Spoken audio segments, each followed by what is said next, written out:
بسم اللہ الرحمن الرحیم۔ معزز ناظرین، السلام علیکم۔ حضرت یونس علیہ السلام شہر نینوا میں پیغمبر بنا کر بھیجے گئے۔ آپ لوگوں کو ہدایت کرتے، نیکی کی طرف بلاتے، برے کاموں سے روکتے۔ اس مگر آپ کی قوم آپ کی باتوں کو نہیں مانتی تھی اور بتوں کی پوجا کرتے تھے۔ جب آپ لوگوں کو حق کی طرف بلاتے، خدائے واحد پر ایمان لانے کی تلقین کرتے، تو یہ لوگ آپ کی تعلیمات کا انکار کرتے اور حضرت یونس علیہ السلام سے کہتے کہ ہم تیرے خدا کو نہیں مانتے اور اس پر ایمان نہیں لاتے۔ تو حضرت یونس علیہ السلام فرماتے کہ خدا کے عذاب سے ڈرو جو بہت سخت عذاب دیتا ہے۔ لوگ آپ کی باتیں سن کر آپ کا مذاق اڑاتے اور آپ کی راہ میں رکاوٹیں کھڑی کرتے۔ حضرت یونس علیہ السلام نے اپنی قوم کو راہ راست پر لانے کی بہت کوششیں کیں، لیکن بھٹکی ہوئی قوم پر آپ کی نصیحت کا کوئی اثر نہ ہوا۔ تو آپ کو یقین ہو گیا کہ یہ لوگ خدا پر ایمان نہیں لائیں گے۔ آپ مایوس ہو گئے اور مایوسی کی حالت میں آپ نے اپنی قوم کی تباہی و بربادی کے لیے بد دعا کی اور سرزمین سے نکل پڑے۔ چلتے چلتے دریائے فرات کے کنارے پر پہنچے تو دیکھا کہ ایک کشتی کنارے پر لگی ہے، لوگ اس پر سوار ہو رہے ہیں۔ ان کی دیکھا دیکھی آپ بھی اس پر سوار ہو گئے۔ جنہیں جانا تھا وہ سب سوار ہو چکے تھے۔ کشتی لوگوں سے بھر چکی۔ اس کے بعد کشتی اپنی منزل کی طرف روانہ ہوئی۔ سمندر پرسکون تھا، آسمان بھی صاف تھا۔ مسافر اطمینان سے بیٹھے ہوئے تھے۔ جب کشتی بیچ سمندر میں پہنچی تو دیکھا کہ آسمان پر سیاہ بادل اٹھ رہے ہیں، پھر ہوائیں چلنے لگیں۔ ہوا اچانک طوفان کی شکل اختیار کر گئی۔ سمندر میں کشتی ڈگمگانے لگی۔ سمندر کی لہریں اوپر نیچے ہونے لگیں۔ بارش بھی شروع ہو گئی۔ طوفان کے جھٹکوں اور پانی کے تھپیڑوں سے کشتی کا ڈوبنے کا اندیشہ پیدا ہو گیا۔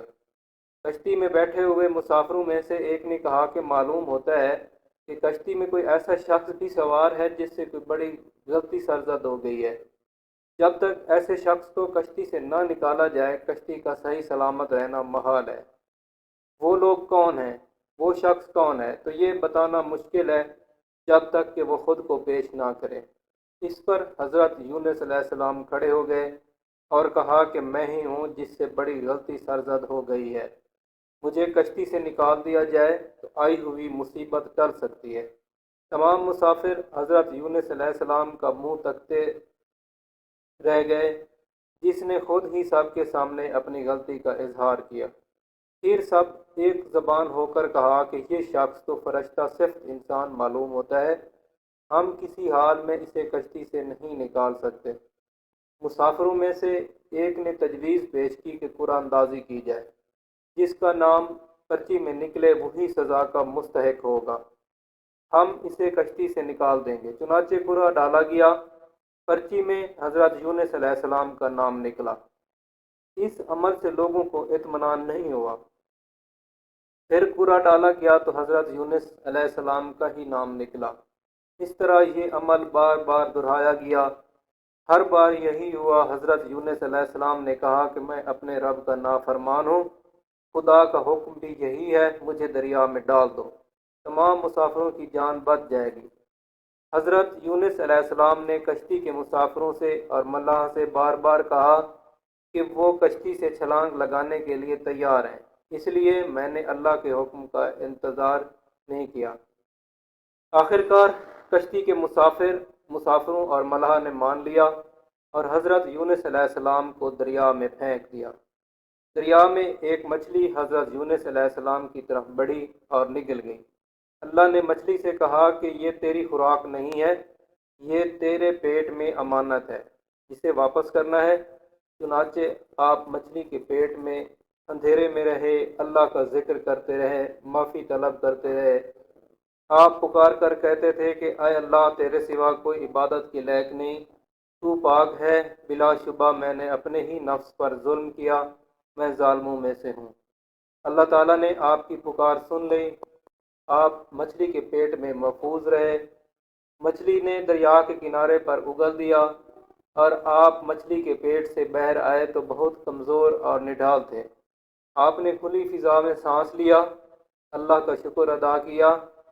اللہ نے حضرت یونس علیہ السلام سے فرمایا، اگر تو مچھلی کے پیٹ میں میری پاکی بیان نہ کرتا تو نجات حاصل نہ کرتا۔ جس شخص پر مچھلی نے آپ کو اس جگہ پر مچھلی نے آپ کو اگلا تھا، وہاں کوئی درخت تھا نہ کوئی سایہ، دھوپ ہی دھوپ تھی، گرمی بھی ناقابل برداشت تھی۔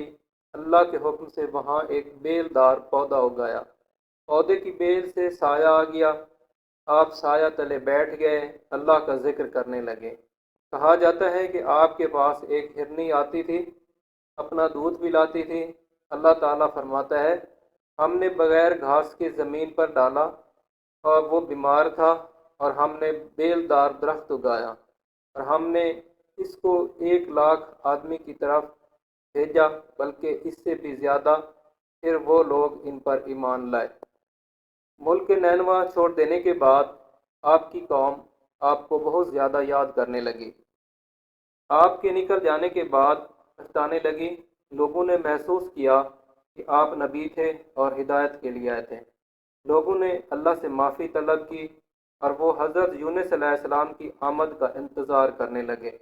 لوگوں نے اقرار کیا کہ ہم اللہ پر ایمان لائے، اور اس بات پر بھی حضرت یونس علیہ السلام کے بھیجے ہوئے نبی ہیں۔